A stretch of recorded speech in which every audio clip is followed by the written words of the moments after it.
Before you scroll past this, understand something that could completely change how you see the conflicts in your life. Not every battle you've been fighting started with a person. Some of the hardest resistance you've faced was never really about flesh and blood. And if you don't recognize what's operating behind certain behaviors, you will keep fighting the wrong enemy and draining yourself in battles that were never meant to consume you. Not every battle in your life has been physical. Not every conflict has been personal.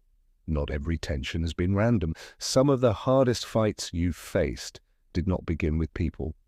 They began in the unseen.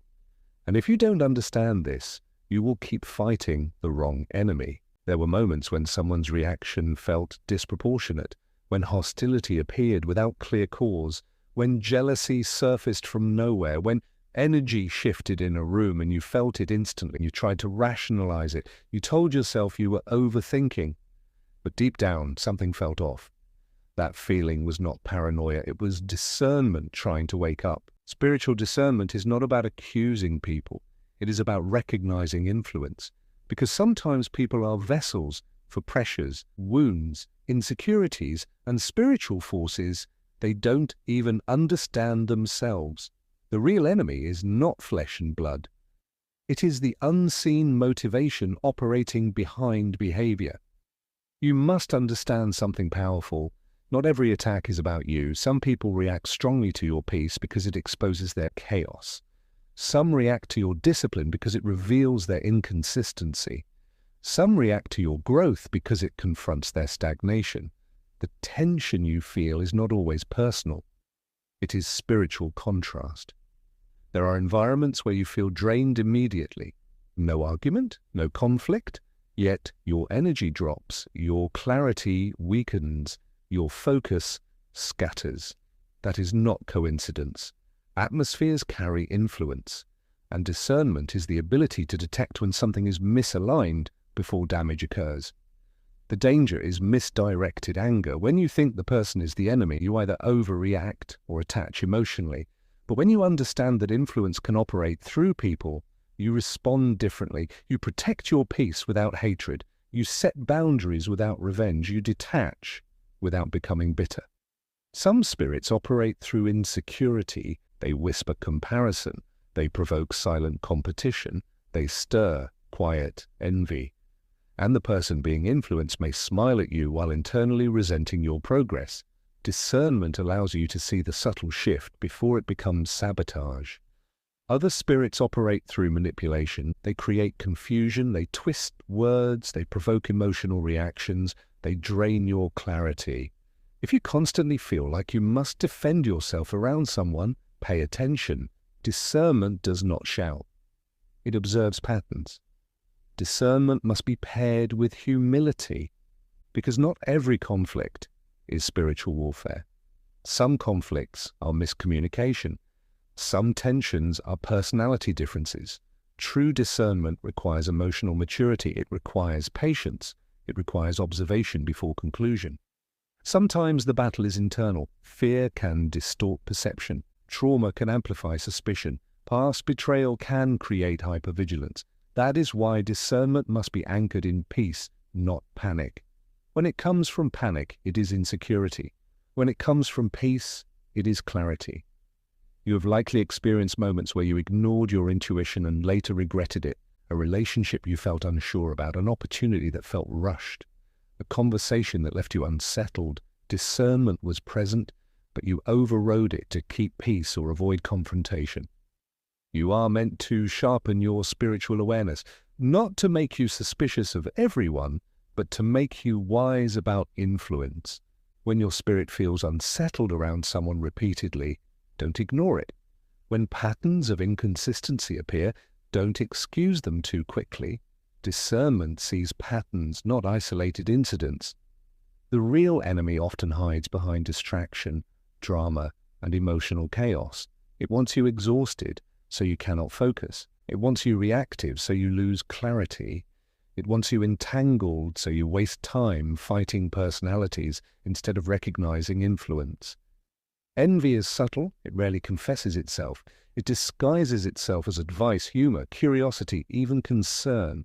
But spiritually, envy reacts to light. When someone carries clarity, peace, growth, discipline, or favor, it confronts areas where another person feels lacking. Instead of addressing their insecurity, they project tension outward.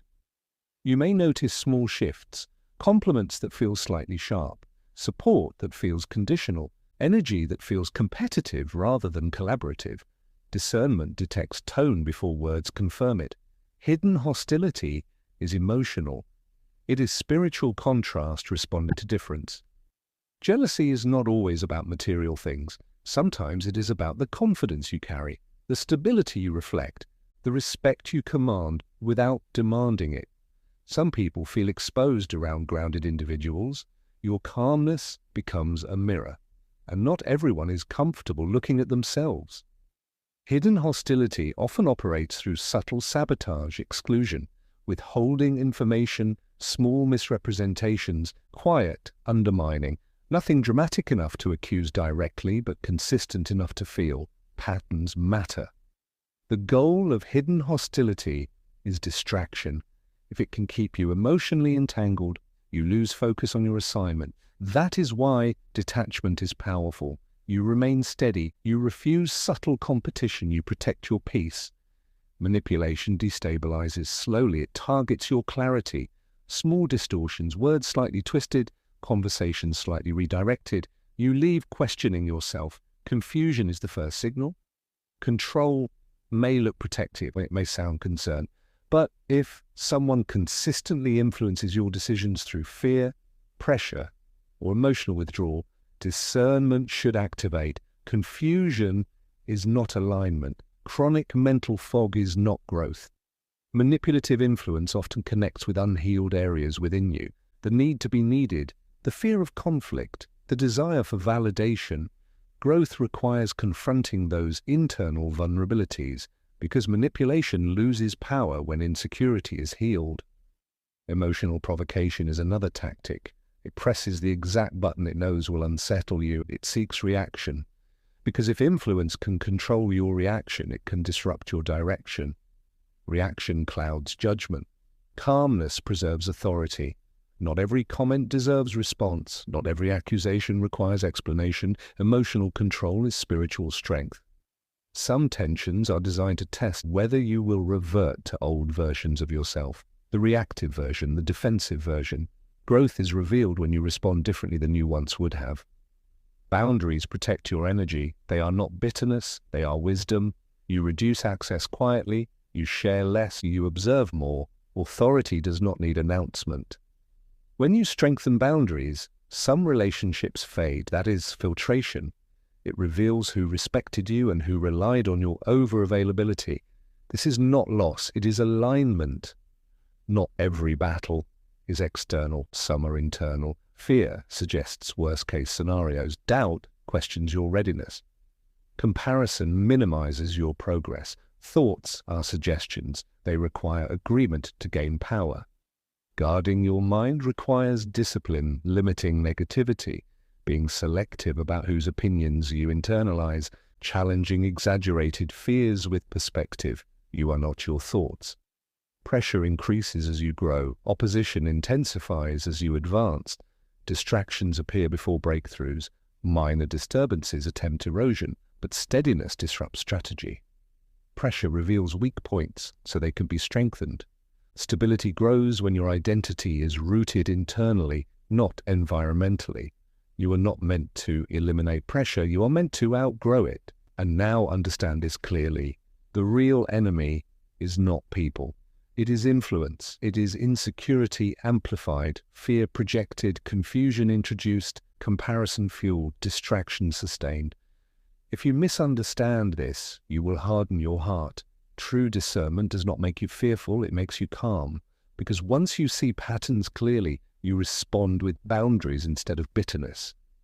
The real victory is not defeating people. It is mastering yourself, your reactions, your thoughts, your boundaries, your consistency.